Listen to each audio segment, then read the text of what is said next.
आपल्या साप्ताहिक प्रवचनमालेचा विषय आहे श्रीरामकृष्ण वचनामृत आणि श्रीमद भगवद्गीता एक चिंतन.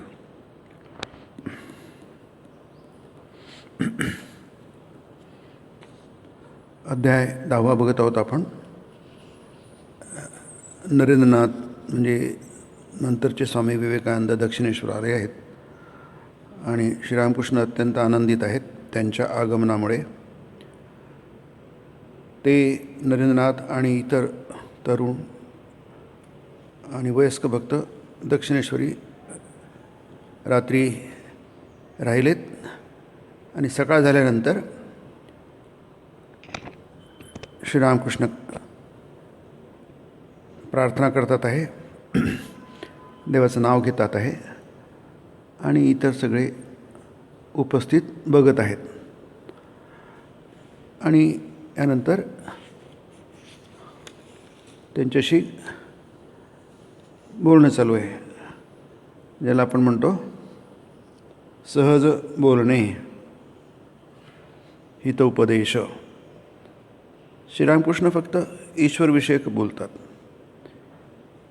त्यांच्या तोंडी एकतर देवाचं नाव असतं, नाहीतर उपदेश असतो, आध्यात्मिक उपदेश असतो. आणि त्या उपदेशाचं सार म्हणजे मनात देवाविषयी प्रेम उत्पन्न झालं पाहिजे. म्हणून ते म्हणतात, भक्ती सगळ्याचं सार. ईश्वरावर प्रेम केल्यानं विवेक वैराग्य आपणहून येतं. आपण ज्या जगात राहतो त्या जगामध्ये अनादी काळापासून विवेक वैराग्य उत्पन्न फार कठीण आहे.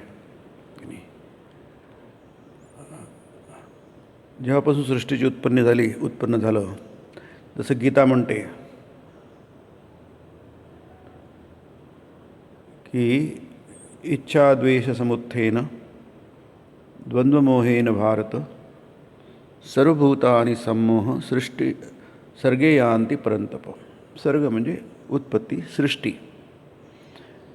जेव्हापासून सृष्टी उत्पन्न झालेली आहे तेव्हापासून सर्वभूतानि सम्मोह.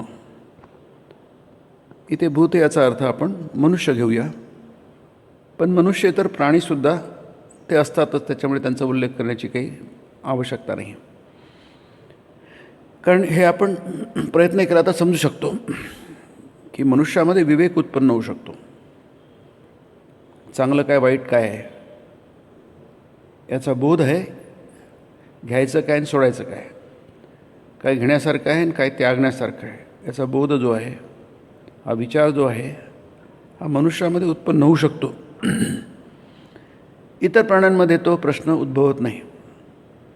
कारण काय, त्यांना घेण्यासारखं आहे तेच घेतात, सोडण्यासारखं आहे ते देतातच. कारण ते सृष्टीच्या नियमाने बांधलेले असतात. तिथे काही मोकळीक नसते. माणसाला मोकळीक आहे, पण मनुष्यसुद्धा आपल्या स्वभावाला अनुसरून वागतो. म्हणजे त्याला जे आवडेल ते त्याप्रमाणे तो करतो. मग ते किती त्याच्या दृष्टीने गैर असो, चुकीचं असो, वाईट असो, नुकसान करणार असो, तरी तो तसंच वागेल. म्हणून वचनामृतामध्ये सतत प्रार्थना येते. नारदांची प्रार्थना आपण बघतो.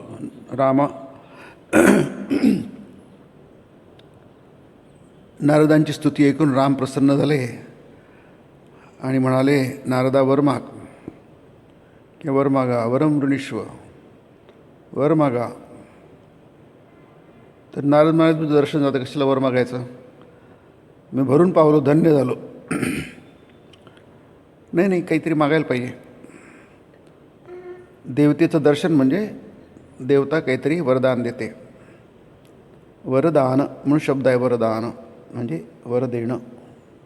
आपण दान शब्दाचा अर्थ चुकीचा घेतो आहे, तसा अर्थ नाही आहे त्याचा. कन्यादान चुकीचे अर्थ घेतो आपण, तसा अर्थ नाही त्याचा. गीतेमध्ये तसा अर्थ नाही आहे.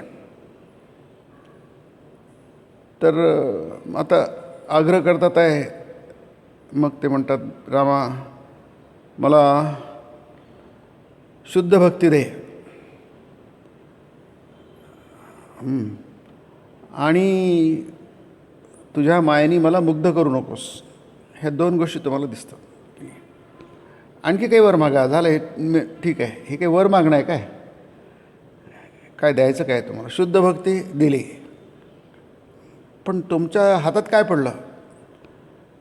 मला तुझ्या मायेने मुग्ध करू नकोस. ठीक आहे, पुढे काय? नाही म्हणे आणखी काही नको, हे झालं पुष्कळ झालं, याच्या पुढे काही नको. अहिल्या श्री राघवे उद्धरिली.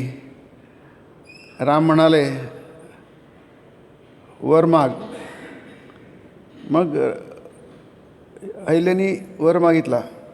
त्याचा उल्लेख वचनामृतामध्ये वारंवार येतो.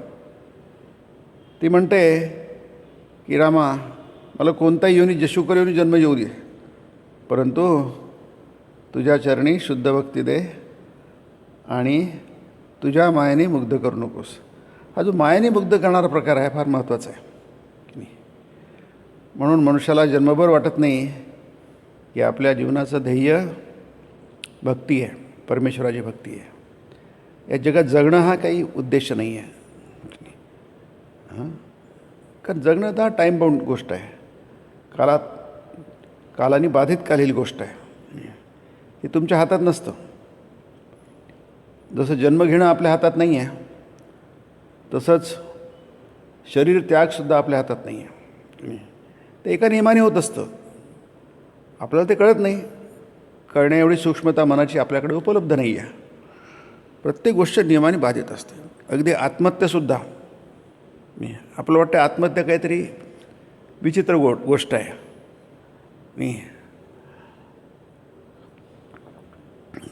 म्हणजे आपलं डोकं चालत नाही. तर्कही नाही. पण तसं नाही आहे. ते सगळं नियमाने बांधलेलं आहे. आपल्याला कळो न कळो प्रत्येक गोष्ट नियमाने असते. ते म्हणजे त्याला म्हणतो मायेच्या राज्यातली आहे. आता हे कळणं, जीवनभर कळणं, कारण ते आपण मायेच्या अंतर्गत कसे आहोत. सर्वभूतानि सम्मोह. सम्मोह सुंदर शब्द आहे, आपल्या सगळ्यांना माहिती आहे. मोह हा शब्द माहिती आहे. जसं धृतराष्ट्र होता, मोहांध होता. दुर्योधन मोहांध होता. सम्मोह, सम्यक मोह, अगदी परिपूर्ण मोह. त्याला म्हणजे मोह आहे की नाही याच्याविषयी वाद घालत बसू नका, तर्क करू नका. ते आहे म्हणजे आहे दिसतं की स्पष्ट दिसतं की. तिथे कशाला तर्क लावता?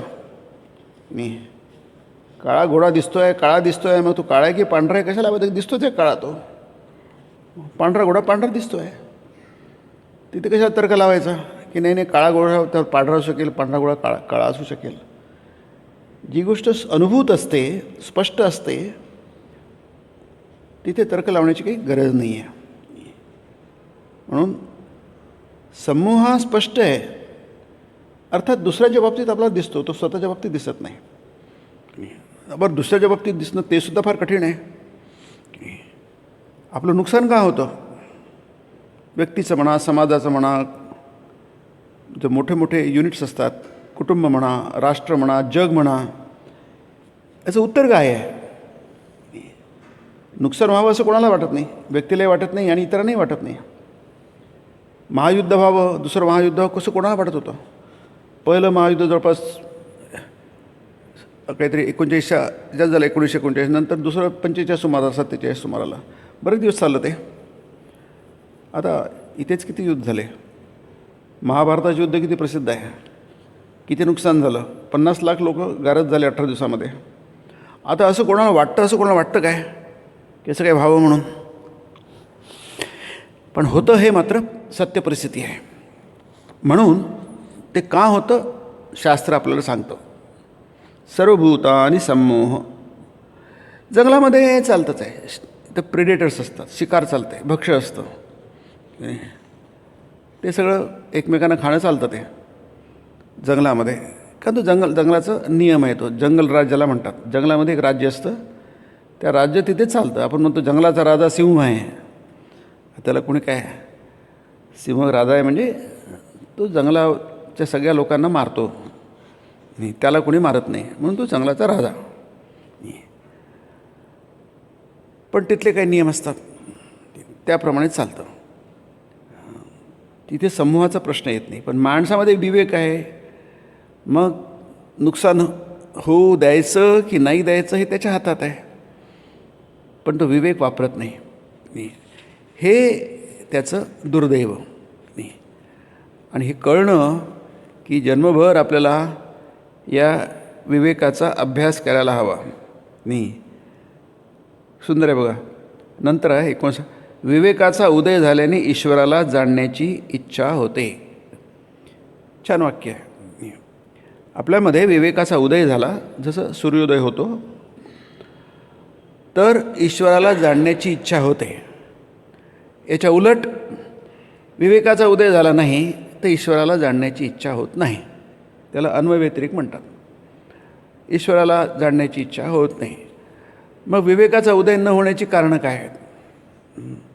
हे अगदी गणिती प्रकार आहे की नाही. जसं गणितामध्ये स्पष्ट असतं नाही, त्याला एक्झॅक्ट सायन्स म्हणतात. गणिताला एक्झॅक्टनेस असतो, स्पष्टपणा असतो. असं म्हणजे असं 2 × 2 म्हणजे 4च होणार, 4.25 होणार नाही. तर तो हा इतका स्पष्टपणा आपल्या अध्यात्मामध्ये आहे. पण ज्याला आपण माया म्हणतो, माया म्हणजे अशी काही नाही. माया म्हणजे फिनॉमिनन आहे, सत्य परिस्थिती. What we are, what we see around us, statement of fact Swamiji म्हणतात. जसं आहे तसं. माया म्हणजे काही अशी काही कुठेतरी ही नाही आहे. शक्ती म्हणजे ती तुम्हाला दिसते, तुम्हाला त्याचा अनुभव येतो आपल्या जीवनामध्ये आणि आजूबाजूला. What we see around us, आपल्या आजूबाजूला काय दिसतं, पटकन दिसतं की अरे आपण किती चुका करतो. नुकसान होतं म्हणजे चूक झाली आहे. जेव्हा कोणते नुकसान होतं, आता सगळ्याकडे सर्दी खोकला सगळेजण शिंकतात आहे, खोकतात आहे, आणखी काय काय करतात आहे की नाही. तर ते म्हणतात की नाही असं करा, मास्क लावा, अमुक करा, ढमुक करा. आपण करत नाही की नाही. मग सगळेजणच आजारी आहेत. म्हणजे काय, हवेमध्ये जंतुसंसर्ग आहे आणि त्यामुळे त्याचा संक्रमण होतं, ते आपल्यावर आक्रमण होतं आणि मग आपण काहीतरी ते चिन्ह दिसायला लागतात. मग याचा अर्थ ते त्याप्रमाणे घडत जातं. हे स्पष्ट आहे. मग कशामुळे ते माणसाचं डोकं काम करत नाही? आपण आपला नेहमीचं डोकं काम करत नाही. तुझी अक्कल कुठे गेली होती असं आपण म्हणतो. कुठे गेली नव्हती, होतीच तिथेच, पण वापरता आली नाही आपल्याला. अक्कल कुठे जाणार? पण ते आपल्याला वापरता येत नाही आणि ते आपलं चुकतं हेच आपल्याला कळत नाही. आणि आपण तरी ते मान्य करत नाही. आपलं चुकलं आहे, आपलं मान्य करत नाही, आपलं नुकसान होतं, आपण मान्य करत नाही. म्हणून इथे म्हटलं आहे की विवेकाचा उदय झाल्याने याचा अर्थ विवेकाचा उदयच झालेला नाही आहे. कारण विवेकाचा उदय झाला तर आपल्याला सर्वोच्च फळ मिळतं, म्हणजे ईश्वराची प्राप्ती. आता ईश्वराची प्राप्ती सर्वोच्च फळ आहे हे कळणं अतिशय अवघड आहे की नाही. तसं होतच नाही आहे. आणि ती मग ती आपण त्याला म्हणतो ती देवाची कृपा आहे. म्हणून ते म्हणतात राम, अहिल्या म्हणा किंवा नारद म्हणा, आम्हाला काही नको, आम्हाला काहीच नको. कारण काही मिळालं काहीतरी मागणं आणखी आपण की नाही. आपल्याला कळलं तर आपण मोठी लिस्ट घेऊन जाऊ. पण ते म्हणतात यादी आपल्याकडे तयार आहे सगळं, काय मागायचं फटाफट मागू आपण. पण ते पण आम्हाला काही नकोच. श्रीरामकृष्ण प्रार्थना ही सुंदर आहे बघा याच्यामध्ये. काही आई तुझ्याशिवाय मला दुसरं कोणी नाही आहे, म्हणजे बाकीची गरजच नाही आहे. आता हे कळणं ही फार देवाची कृपा आहे. म्हणून त्याला ब्रह्मकृपा म्हणतात, गुरुकृपा म्हणतात, ईश्वरकृपा म्हणतात. ती कृपा आहे आणि त्यावेळी माणसाला खरोखरच कळतं की अरे या जगातल्या जेवढ्या काही आपल्याला मिळण्यासारख्या गोष्टी वाटतात, असं व्हावं तसं व्हावं मी, ते काय आहे तिथं ठीक आहे, पण त्या कालाबाधित आहे. तुमच्या आयुष्याला पुरणारे आहेत, अलीकडे नाही पलीकडे नाही. आणि तुम्ही काही इथे नेहमी काही पट्टा घेऊन आलेले नाही आहेत की नाही. जग चालू राहील आपलं. त्यामुळे त्या गोष्टी तुम्हाला दिसतात, फार महत्त्वाच्या आहेत, पण तशा त्या नाही आहेत की नाही. ज्या गोष्टी कालाने बाधित असतात त्या गोष्टींचं महत्त्व तितकंच असतं. जसं आपण नेहमी उदाहरण देतो प्रवासाचं. आपण प्रवास करतो, या टोकापासून त्या टोकापर्यंत जातो की नाही. तिथे पुष्कळच्या गोष्टी करतो, सगळ्याच गोष्टी करतो आपण, त्याचा आनंदही घेतो. पण नेहमी माहीत असतं ती कालाने बाधित आहे. प्रवास सुरू झालेला आहे आणि प्रवास संपणार आणि सगळं तितक्या तेवढ्यापुरती आहे. हा जो दृष्टांत आहे त्या दृष्टीने आहे. आपण सगळंच करतो, खातो पितो झोपतो आणि काय काय डुलक्या घेतो, गप्पा मारतो वाचतो, काय सगळंच करतो किंवा काही करत नाही. करणं आणि ना करणं हे फार महत्त्वाचं नाही आहे. समजा कोणी आहे, काही पुष्कळ लोक बघितले प्रवासामध्ये, ते गाडीत बसले की झोपतात आणि गाडी आली की उतरतात झोपून. त्यांना बरोबर कळतं स्टेशन आलं आहे म्हणून. आणि मुंबईला तर खूपच चालतं. बरोबर त्यांना कळतं आपलं स्टेशन आलं आहे, उठतात आणि खाली उतरतात. त्यांनी ठरवून टाकलं की आपल्याला आराम करायचा आहे ट्रेनमध्ये आणि एरवी आपल्याला वेळ मिळत नाही झोपायला, तेवढी झोप काढून घेतात ते. तुम्ही गप्पा करा, भांडा, पत्ते खेळा. काही लोक ते भाज्या निवडत बसतात, तिथं सगळे कार्यक्रम करतात, जे आपले सामाजिक कार्यक्रम असतात, सगळंच करतात. ते तुमचा प्रश्न आहे. पण शेवटी काय आहे, तो प्रवास आहे, सुरू झाला आहे आणि उतरायचं आहे आपल्याला, हे महत्त्वाचं आहे. पण हा बोध आपल्याला आपल्या जीवनात राहत नाही. आपल्याला उतरायचं आहे. त्या मधल्या काळामध्ये आपल्याला म्हणून इथे म्हटलं आहे की याच्या उलट जेव्हा होतं, देहसुख, लोकमान्यता, धनदौलत असल्या असत गोष्टींची कास धरल्यास सत्स्वरूप जो ईश्वर त्याला जाणण्याची इच्छा होत नाही. आधी जाणणं जिज्ञासा, ईश्वर प्राप्त होणं ही नंतरची गोष्ट आहे. पण ईश्वराला जाणण्याची इच्छा होणं आणि तीच महत्त्वाची गोष्ट आहे. होणं हे बालपणापासून कळणं, नंतर ते वाढत जाणं आणि अंती ती प्राप्त होणं. नाही तर केव्हा प्रल्हादाला लहानपणीच कळलं की ईश्वराला जाणणं हेच खरं जाणणं आहे. तर त्याचं नाव काय होतं की त्याला लहानपणी कळलं. मग ध्रुवाला त्याच्या आईने सांगितलं म्हणून त्याला लहानपणीच त्याला ईश्वराची प्राप्ती झाली. म्हणजे असे बरेच संत मंडळी आहेत, विवेकानंद, रामकृष्ण, हे सगळ्यांनाच आधीच कळलं, शंकराचार्यांना आधीच कळलं की नाही. याचं कारण काय, ते खूप मोठे होते, त्यांचा विवेक खूप प्रखर होता. आपला प्रखर विवेक फार मंद असतो आणि विवेक मंद असतो आणि वैराग्य मंद असतो. विवेक वैराग्य दोन गोष्टी एकत्र चालतात. जिथे विवेक आहे तिथे वैराग्य आहे. वैराग्य शब्दाला आपण घाबरतो. वैराग्य म्हणजे विराग. श्रीरामकृष्ण म्हणतात की ज्या गोष्टी आपल्या नुकसान करतात त्याच्यापासून दूर राहा. जसं ज्ञानेश्वरीमध्ये आहे, तुम्ही जेवायला बसले, भूक लागली, छान तुम्हाला सगळे पदार्थ तुमच्या आवडीचे या तुमच्या ताटामध्ये वाढलेले आहेत आणि कोणी म्हणतं, येऊन सांगतं खाऊ नका. का खाऊ नका? ते चांगलं नाही आहे, त्याच्यात विष मिसळलेलं आहे. मग आपली सगळी ते खाण्याची इच्छा, जेवण्याची इच्छा, आवडीची इच्छा एका क्षणात नजारत होते. त्याला म्हणतात वैराग्य. की नाही, तुम्हाला पटकन कळतं, अरे मला किती भूक लागलेली असो, माझे किती आवडीचे पदार्थ असो, क्षणामध्ये माझ्या मनातून सगळं निघून जातं. त्याला म्हणतात विराग. तर हा वाईट शब्द नाही आहे, फार चांगला शब्द आहे. आणि आपलं जीवनाचं रक्षण करणारा शब्द आहे हा. पण कसं तरी, जसं महाभारत वाचू नका, घरात ठेवू नका, गीता घरात ठेवू नका वगैरे हे प्रकार आहे ना, कोणत्या शहाण्याने काढलेत माहीत नाही आहे. परंतु असल्या काहीतरी विचित्र गोष्टी आपण काहीतरी सोडून देतात लोक आणि ते लोकांच्या डोक्यात जाऊन बसतात. त्याचा संस्कार होतो, खूप नुकसान होतं. म्हणून ते उलट गोष्टी घडल्या आणि ते घडतातच. देहसुख, लोकमान्यता, धनदौलत या असत गोष्टी आहे, तुमच्या उपयोगाच्या गोष्टी आहेत की नाही. त्याच्याशिवाय तुमचं जीवन शक्य नाही आहे. सर्वसाधारण माणसांना सगळ्या गोष्टी पाहिजे असतात. पण लक्षात ठेवा, इथे ते म्हणतात की ह्या फक्त तत्कालीन गोष्टी आहेत, तेवढ्यापुरती आहे, प्रवासापुरती आहेत. त्या प्रवासाचा प्रारंभ होतो, प्रवासाचा शेवट होतो. त्या मधल्या काळात तुम्हाला तुमची इच्छा आहे, तुम्ही काही करा. काही लोक काही नाही करणार, काही लोक काही करतील. हा प्रत्येकाचा व्यक्तिगत प्रश्न आहे. म्हणून सत्स्वरूप जो ईश्वर त्याला जाणण्याची इच्छा होत नाही. मनात निवृत्ती आल्यानेच विवेक येतो. सुंदर आहे की नाही. निवृत्तीस्तु महाफला. नाही, निवृत्ती आल्याने निवृत्ती होते असं नाही आहे. कसं शक्य आहे ते? नाही, निवृत्ती म्हणजे स्वामीजींनी सांगितलं, दोन शब्द आहे, प्रवृत्ती आणि निवृत्ती. लिंक लक्षात घ्या, असं स्वामीजी म्हणतात. त्याचा विचार करा, फार सुंदर शब्द आहेत ते, प्रवृत्ती आणि निवृत्तीस्तु महाफला. प्रवृत्ती एषा भूतानां. प्रवृत्ती ही सर्व भूतांना कॉमन आहे, सगळ्यांनाच आहे.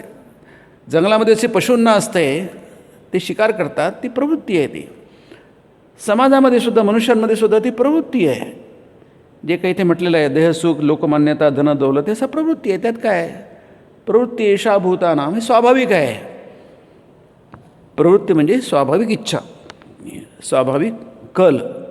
त्याला आपण प्रवृत्ती म्हणतो. निवृत्ती म्हणते तर तरी स्वाभाविक कलाच्या मागे जाऊ नका, की राहू दे तिथे, पण त्याच्यात तुम्ही डुबू नका, त्याच्यात तुम्ही मन टाकू नका, त्यालाच कर्मयोग म्हणतात. मग त्यानंतर समर्पण करा, देवाला समर्पण करा. हे सगळे मार्ग आहेत निवृत्ती आणण्याचे मनामध्ये. हे सगळे उपाय आहेत.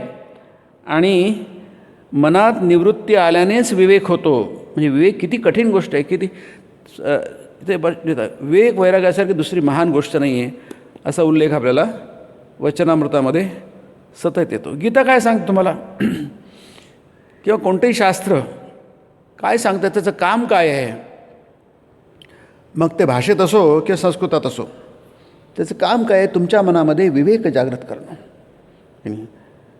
आईवडील घरी काय करतात? त्यांच्या स्तरावर मुलामध्ये विवेक जागृत करण्याचा प्रयत्न करतात. त्याच्या फायद्याचं काय आहे, त्याच्या नुकसान त्याला सतत सांगण्याचा प्रयत्न करतात. त्याला कळत नाही, तेवढी बुद्धी त्याच्याकडे नसते. कारण इतक्या प्रेरणा असतात मनामध्ये, त्यामुळे त्याचं डोकं काम करत नाही. त्यांना वाटतं आपल्याला कळतं, तसं कळत बिळत काही नाही आहे. मोठ्यांचा आधार घ्यायला पाहिजे, त्यांची मदत घ्यायला पाहिजे. त्याची मदत घेतली जात नाही, चुका होतात. कारण अनुभव ही गोष्ट वेगळी असते. अनुभव ही विवेकाने येते. म्हणून इथे म्हटलं आहे की निवृत्ती आल्यानेच विवेक जागृत होतो. ती निवृत्ती तरुण वयात येत नाही, आली तर फार भाग्याची गोष्ट आहे. शास्त्र तुळशीदास रामायणामध्ये आहे की तरुण वयामध्ये निवृत्ती आली तर ती अतिशय विरळ गोष्ट आहे, असं तुळशीदासांनी म्हटलेलं आहे. अति कठीण गोष्ट आहे ती, येतच नाही ती, कारण ती वयच नसतं न्यूनतेनाचं. येत असेल तर ती महान गोष्ट आहे, महाफल फार मोठी गोष्ट आहे ती, की नाही ते एरवी येत नाही. आपलं दिसतं कुठे येतं, काहीच येत नाही आहे. तर वाटतं आमच्यासाठी नाही आहे, मग कोणासाठी आहे? हे सगळं त्यांच्यासाठीच आहे. हे सगळं लहानपणी यायला पाहिजे. जितकं कमी वय तितक्या कमी वयात तुम्ही स्वतःला घडवू शकता. उशीर झाला आपण घडू शकत नाही, कारण इतका उशीर होऊन गेला आहे, आता विशेष काही घडण्यासारखं राहिलं नाही. आणि तरी पण बरीच आशा आहे. एकदमच काही सगळंच संपलेलं असं नाही आहे. It is never too late असं म्हणतात. नाही, कधी उशीर झालेला नसतो, पण विशेष काही घडत नाही. जसं प्रल्हादाच्या बाबतीत घडलं, संतांच्या बाबतीत घडतं, की नाही, महापुरुषांच्या बाबतीत घडतं, तसं काही घडत नाही, पण आपल्यापुरते घडतं, वेगळा विषय येतो. आणि विवेक आल्यानेच तात्विक विचार मनात उठतात, तेव्हा मनात इच्छा होते काली कल्पद्रुमाखाली फिरायला जाण्याची भाषा नाही. म्हणजे हे कळणं, याचं महत्त्व कळणं, याच्यासाठी सत्संग असतो, की नाही. अचानक कसं कळणार? ऐकून ऐकून ऐकून काहीतरी घडत असतं, थोडं थोडं थोडं कणाकणाने घडत असतं, मन बदलत असतं. एकदम मन कसं बदलणार? इतकं प्रवृत्त मन जे आहे ते कसं एकदम निवृत्त होणार? की नाही, सतत आपण एकच गोष्ट करतो, ते निवृत्त होणार कसं? शक्यच नाही आहे. पण शक्य नाही म्हणून आपण हात धरून बांधून बसलो, मग जे काय घडायचं ते पण घडणार नाही. म्हणून तुम्हाला जे काही करता येतं ते सतत करण्याचा प्रयत्न करा, की नाही. त्यांनी काहीतरी परिणाम घडत असतो, सतत काहीतरी घडत असतं, फक्त आपल्याला कळत नाही, आपण बदलून जातो. फक्त ती बदलण्याची प्रक्रिया फार स्लो असते, अगदी धीमी असते, की नाही. त्यांनी काही बिघडत नाही, आपलं काम होऊन जातं. म्हणून इथे श्रीरामकृष्ण म्हणतात की पांडित्याला आणि लेक्चरांना काय जाळायचं आहे, त्याचा उपयोग काय? काहीच नाही आहे. पांडित्य आणि लेक्चर कशासाठी असतं? हेच पुन्हा त्यालाच म्हणतात संमोह म्हणतात. तोही संमोहच आहे, ते काही विवेक वैराग्य नाही आहे. एवढं ना, पांडित्याला आणि लेक्चरना काय जाळायचं आहे? जाळायचं आहे म्हणजे काय? ते निरुपयोगी आहे. विवेक वैराग्य अंगी बाळत नसेल तर ईश्वर सत्य, बाकी सारं अनित्य.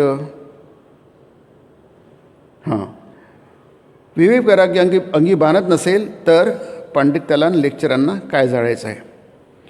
ईश्वर सत्य, बाकी सारं अनित्य, तोच वस्तू, इतर सर्व वस्तू, यालाच म्हणतात विवेक, की नाही. हे कळणं किती कठीण आहे बरं, की नाही. म्हणजे बुद्धीने कळणंसुद्धा किती कठीण आहे. कठीण का आहे? पण तेच आलं आपले संस्कार नाही म्हणून, नाही तरी काही कठीण नाही आहे. प्रल्हादाला काहीच कठीण नव्हतं, कारण त्याला प्रश्नच पडला नाही कधी की देवाचं भजन करायचं की आपल्या त्याचा त्याचे वडील तर काय म्हणतात, त्यांनी सर्व जग जिंकलं होतं. त्याच्यासारखं पॉवरफुल कोणीच नव्हता. त्यांनी स्वर्गसुद्धा काबीज केला होता. परंतु प्रल्हादला कधी वाटलं नाही की चला, आणि ते वडिलांची तीच इच्छा होती की मी जे केलं तेच माझ्या मुलांनी करावं. पण तो मुलगा तसा कुठे करतो, काही नाही तसं. कारण काय, तसाच तो लहानपणापासून तसाच आहे. पुन्हा ते आलंच, त्याच्या आईचे संस्कार त्याच्यावर आहे. त्याची आई कयादू होती. त्याचं बालपण ऋषींच्या आयुष्यात गेलं होतं. ती कथा तुम्हाला दोनदा सांगितली आहे मी. फक्त त्याला ते संस्कार मिळाले आणि संस्कार तो घेऊ शकला आणि म्हणून प्रल्हाद अमर झाला. असे बाल अमर झालेले फार कमी लोक आहेत. म्हणून आपण प्रल्हाद, ध्रुव आहे,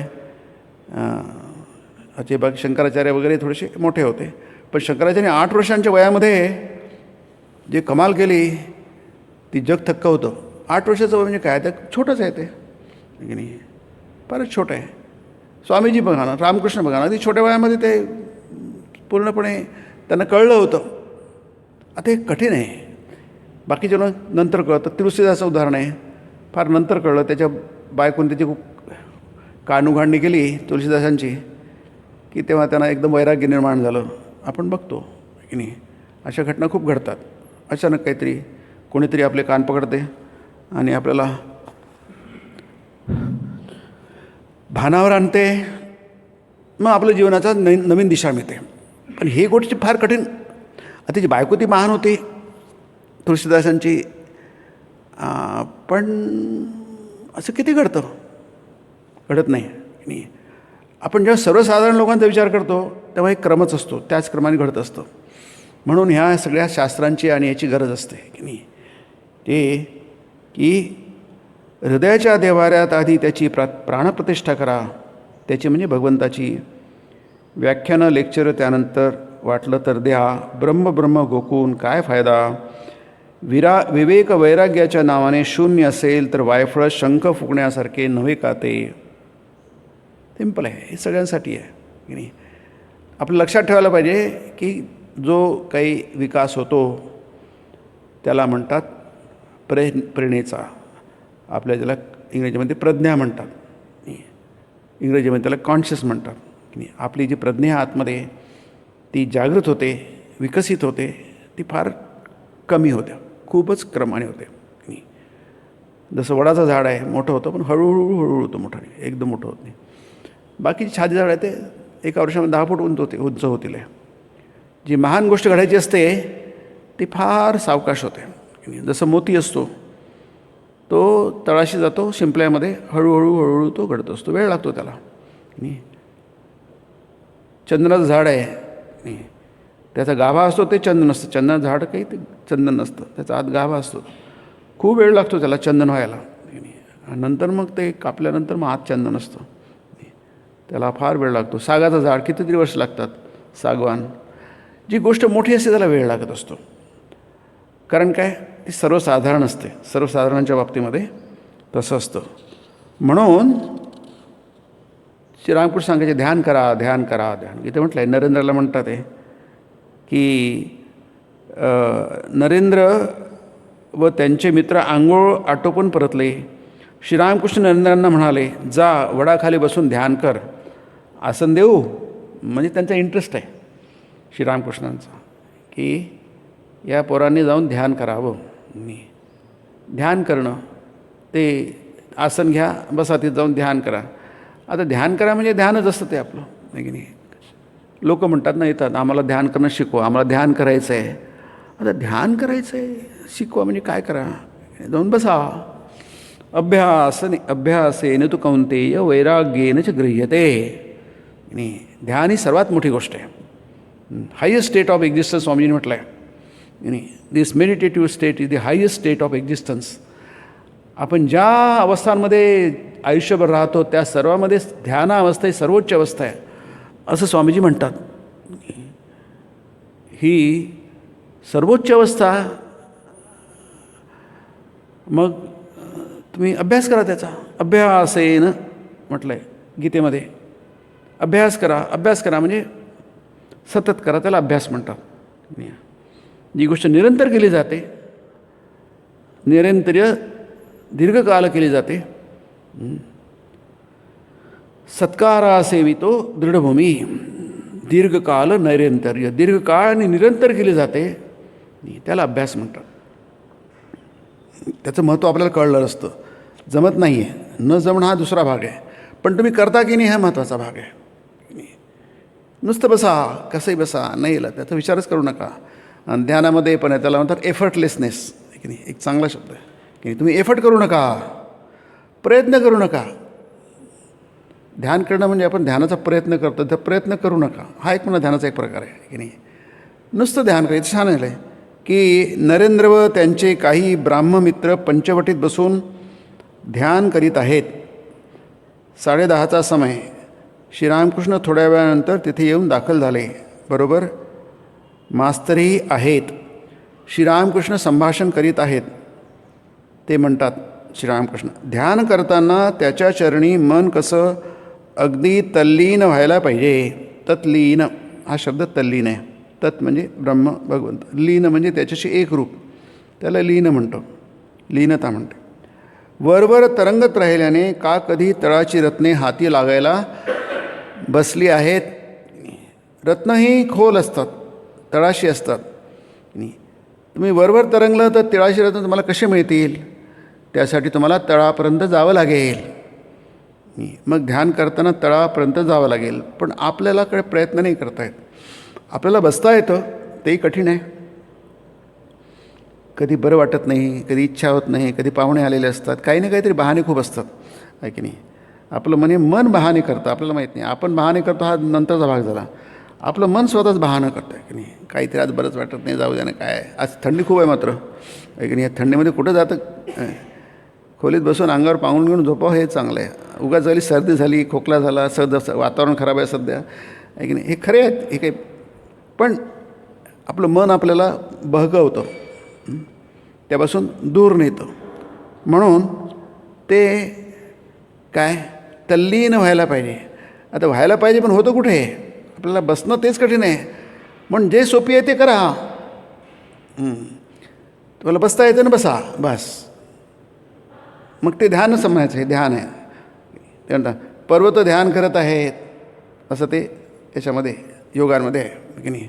बघा पर्वत कसं ध्यान करत, झाड ध्यान करत आहे की नाही. म्हणजे काय ते हालत नाही, जागेवर आहेत, आपली जागा सोडत नाही, असे सूत्र आहेत. बघा पर्वत ध्यान करत आहेत, पर्वत आपली जागा सोडत नाही.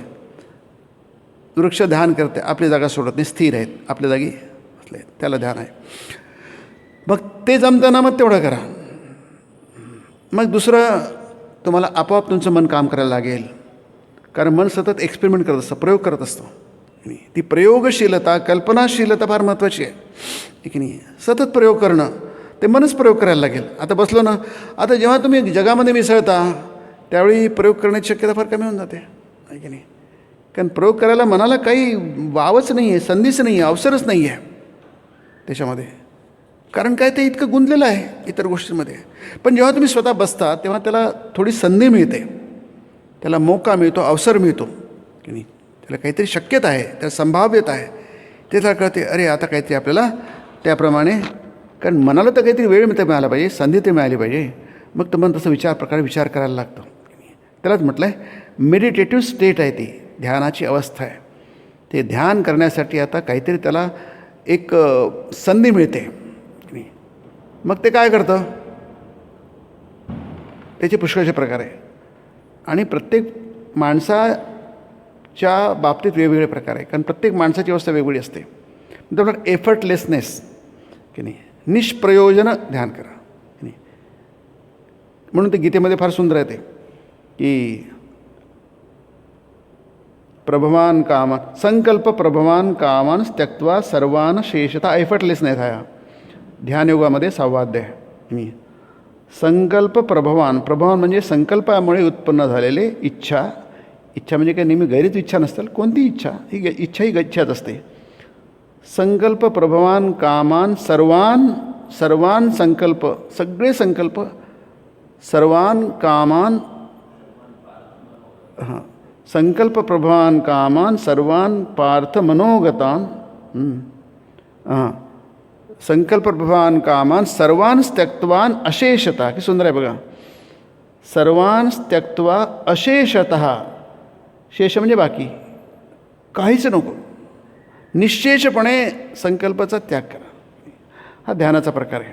मग काय एफर्टलेस म्हणजे काय? तुम्ही ध्यान करण्याचा प्रयत्न करू नका. ध्यान करण्याचा प्रयत्न हा काय आहे? तुमचा संकल्प आहे. त्याच्याशी तुमचा इगो जोडला गेला आहे, अहंकार जोडला गेला आहे. त्याचा प्रयत्नच करू नका. ध्यान करण्याचा प्रयत्नच करू नका.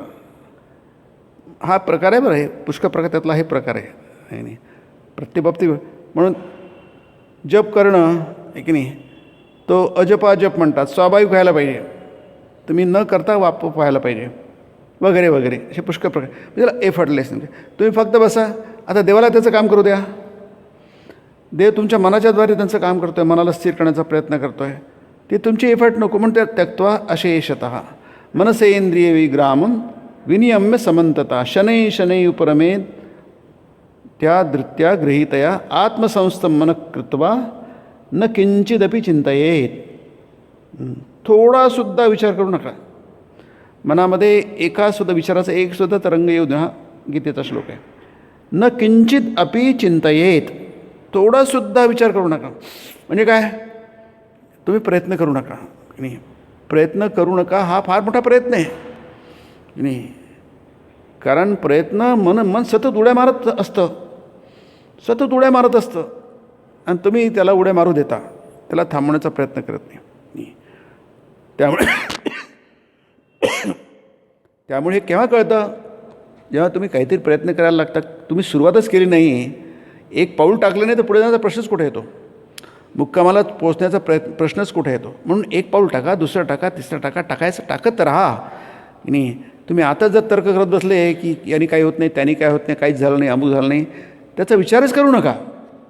नाही त्याला म्हणतात निर्हेतुकपणे करा. गीता तेच सांगते तुम्हाला. मा फलेषु कदाचन. याचं फार मोठं फळ आहे. फळाचा विचार करू नका, कारण याचं फळ फार मोठं आहे. जेव्हा फळाचा विचार करता तुम्ही ते फळ मिळतं, पण ते फार छोटं फळ मिळतं, अल्प असतं ते. जेव्हा विचार करत नाही फळाचा, त्याचं फळाचा उद्देश खूप मोठं असतं. त्याचं फळ महान फळ असतं. निवृत्तीस्तु महाफला. आणि याचा विचार न करण्याचं फळ आता डोक्यात शिरणं किती कठीण आहे, कारण तर्कात बसत नाही. आपल्या तर्कात बसणार नाही, शास्त्र सांगते तुम्हाला. त्यामुळे ते फार महत्त्वाचं आहे.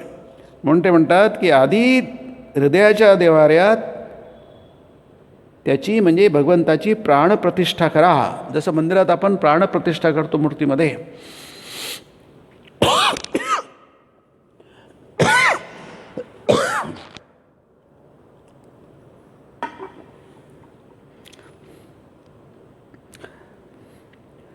एक गोष्ट सांगितली आहे, गावातली गोष्ट आहे ती. पद्मलोचन नावाचा एक मुलगा होता. वय नसेल त्याचं, एक 15-20 वर्षाचं वय असेल त्याचं. तर गावात एक जुनाट पडकं देऊळ होतं. गावात असतात, कधीतरी कोणीतरी बांधलं असतं आणि त्यानंतर ते थांबतं सगळं, कारण दुसरी पिढी तिसरी पिढी त्याला काही देणं घेणं नसतं. मग देवाची पूजा होत नाही, काही नाही, ते नुसतं देव पडलं असतं. आत देवाची मूर्ती वगैरे नाही. मंदिराच्या पडक्या भागांवर वड पिंपळादी झाडा, नाना प्रकारची झाडं झुडपं उगवलेली, गाभाऱ्यात वटवा गुळांची विष्ठा. मंदिरात लोकांचं जाणं येणं अर्थातच नव्हतं. हे सगळे वर्णन फार छान आहे की नाही? आपलं एक एक वाक्य समजून गेला बराच वेळ लागेल. मंदिर दिसतं आहे, पण ते मंदिरासारखं काही नाही त्याच्यामध्ये. मंदिर स्वच्छ असायला पाहिजे, तिथे देव राहतात की नाही, पावित्र्य पाहिजे. पावित्र्य म्हणजे शुचिता पाहिजे, शुचिता म्हणजे स्वच्छता पाहिजे, सगळ्याच प्रकारची स्वच्छता पाहिजे तिथे की नाही. पण तसं काही नाही. ते आता पडलेलं आहे, म्हणजे दुर्लक्ष झालेलं घर आहे. त्याच्याकडे कोणाचं लक्ष नाही. आता त्याची कोणाला गरजच वाटत नाही आहे. सुंदर आहे की नाही. एके दिवशी तिने सांजा उलटल्यानंतर थोड्या वेळाने गावातील रहिवाशांच्या कानी शंखाचा आवाज पडला वगैरे वगैरे आहे त्याच्या पुढे. आणि तो पद्मलोचन आहे, त्याला पोदो म्हणतात, त्याचं नाव गावातले लोक. पद्मलोचन काय करतो आहे, त्या गाभाऱ्यात जाऊन शंख वाजवत आहे मोठमोठ्याने की नाही. लोकांना वाटतं की त्या आरतीवर लोक येतात, ते काहीच नसतं वगैरे वगैरे. ते म्हणतात की जे करायला पाहिजे ते न करता नुसतं तुम्ही शंखनाद करतात. करायला काय पाहिजे, आधी नीट स्वच्छ करा, देवाला बसवा तिथे, नाही. आणि मग तुम्ही शंखावर वाजवा, पूजावरी करा. तिथे काहीच नाही आहे. म्हणून आधी डुबी द्या, डुबी देऊन रत्न हस्तगत करा, मग इतर कामांची गोष्ट. हे सिद्धांत वाक्य आहे. काय केलं पाहिजे? आधी डुबी द्या, डुबी देऊन रत्न हस्तगत करा, मग इतर कामांची गोष्ट. मुख्य काय आहे, गौण काय आहे, याचा विवेक आपल्याला यायला पाहिजे. हा विवेक येणं फार कठीण आहे. डुबी द्यायला कोणीच तयार नाही. साधना नाही, भजन नाही, विवेक वैराग्य नाही, काही नाही आहे. कुठं 4-2 वाक्य कानावून जाण्याचा उशीर की उठली स्वारी लेक्चर द्यायला. लोकांना शिकवणं फार कठीण गोष्ट. परमेश्वराचं दर्शन घडल्यानंतर मग जर कुणाला त्याचा तसा उपदेश मिळेल तरच लोकांना शिक्षण देणं जमेल. अंगी विवेक वैराग्य नसल्यास भगवंताची प्राप्ती होणे शक्य नाही. नंतरच वाक्य आहे. श्रीरामकृष्ण वारंवार म्हणत आहेत इथे. श्रीरामकृष्ण वारंवार म्हणतात आहेत, मास्तर माशे जवळच उभे आहेत आणि ते म्हणतात, अंगी विवेक वैराग्य नसल्यास भगवंताची प्राप्ती होणे शक्य नाही. भगवंताची प्राप्ती होणे फार दूरची गोष्ट झाली. परंतु अंगी विवेक वैराग्य असल्यास त्याचे फायदे बरेच आहेत, आहे की नाही? खूप फायदे आहेत, पुष्कळ प्रकारचे फायदे आहेत. आपलं रक्षण होतं. या आयुष्य जे आपलं आहे त्याच्यामध्ये आपलं रक्षण होतं. स्वामींनी छान म्हटलं आहे, ते सगळं विवेक वैराग्य आपलं लाखो हजारो देवदूतांसारखं रक्षण करतं असं म्हटलं आहे. मग ते आपल्या लौकिक जीवनाच्या बाबतीत असो की आध्यात्मिक जीवनाच्या बाबतीत असो. मला कशाला पाहिजे विवेक वैराग्य? कशा ह्या गोष्टी आहेत, त्या वय झाल्यानंतरच्या गोष्टी आहे. आतासाठी नाही, आमच्यासाठी नाही विवेक वैराग्य, आत्ताच तुमच्यासाठी आहे. ते तुमचं रक्षण होणार नाही. विवेक वैराग्य हे ईश्वराची भक्ती. स्वामींच्या शब्दांमध्ये हजारो लाखो देवदूतांसारखं तुमचं रक्षण. ते कवचकुंडल आहेत, तुम्हाला इजा होऊ देत नाही. कर्णाला कवचकुंडल होती, ती जोपर्यंत होती तोपर्यंत सुरक्षित होता. तो त्याला कोणीच मारू शकत नव्हता. तो अजेय होता, अपराजेय होता. ती विवेक वैराग्य भक्ती वगैरे ह्या गोष्टी आहेत, ह्या मनुष्याच्या रक्षणासाठी आहेत. स्वामीजी फार सुंदर म्हटलं, लाखो हजारो देवदूतांसारखं ते तुमचं रक्षण करत असतात. आणि ते लाखो हजारो देवदूतांना आपण पळवून लावतो आपल्या निर्बुद्धपणामुळे, की नाही? आपल्या निर्बुद्धपणामुळे, आपल्याला त्याचं महत्त्व न कळल्यामुळे आपण त्यांना पळवून लावतो आणि मग जे काय व्हायचं ते होतं. म्हणून श्रीरामकृष्ण म्हणतात, तर ते भगवंताची प्राप्ती होणं आपलं आज नाही कळलं तरी कधी ते. पण विवेक वैराग्य हे आपल्या दररोजच्या हरघडी कामाला येणारी गोष्ट आहे. ते हर घडी कामाला येणाऱ्या गोष्टी. त्यामुळे असं म्हणून चालायचं नाही की आमच्या साईडने आपलं हे आयुष्य सक्सेसफुल झालं पाहिजे आणि परलोक पण सक्सेसफुल झाला पाहिजे. तुम्ही परलोक जर सक्सेसफुल होतं, यशस्वी व्हाल, की नाही? त्याला कृतकृत्यता म्हटलं गीतेमध्ये, की नाही? 15व्या अध्यायाचा शेवटचा श्लोक. आणि हे आयुष्य जर आपलं अपयशी होत असेल, तसं कशाला? हेही बरोबर पाहिजे, इहलोकही पाहिजे आणि परलोकही पाहिजे, की नाही? दोन्ही महत्त्वाचे आहेत. कारण काय, पायावर आपली इमारत उभी असते. हेच जर नसेल तर आपली इमारत कच्ची राहिली आहे, आपण जाऊ शकणार नाही. साधारण लोकांना हाच मार्ग आहे. त्याला कर्मयोग म्हटलं आहे गीतेमध्ये. सांख्ययोगो पृथक बालाः न पंडिताः प्रवदन्ति न पंडिताः. नाही, एकम सांख्यम च योगम च यः पश्यति स पश्यति. सर्वसाधारण लोकांसाठी तुम्ही कर्म करा आणि मुक्त व्हा, की नाही? तुम्ही विवेकचा विचार करून नित्यानित्य व्यस्त तुमच्याकडे तेवढं जमायचं नाही, फार कठीण आहे ते, की नाही? तेवढं मन, तेवढी बुद्धी सर्वसाधारण माणसाकडे उपलब्ध नसते. म्हणून त्याच्याकडे काहीच नसतं असं नाही आहे. कर्म करा, विवेक उत्पन्न होईल आणि भगवंताची प्राप्ती करून घ्या. तेच एकमात्र आपल्या जीवनाचं ध्येय आहे. वचनामृत तेच सांगतं आणि भगवद्गीता तेच सांगते. पुढच्या प्रवचनामध्ये बघूया याचा पुढचा भाग. ओम निरंजनम नित्यमनंतरूप भक्तानुकंपाधृतविग्रहं वै ईशावतारं परमेशमीड्यं तं रामकृष्णं शिरसा नमामि. ओम शांति शांति शांति. ओम तत्सत् श्रीरामकृष्णार्पणमस्तु.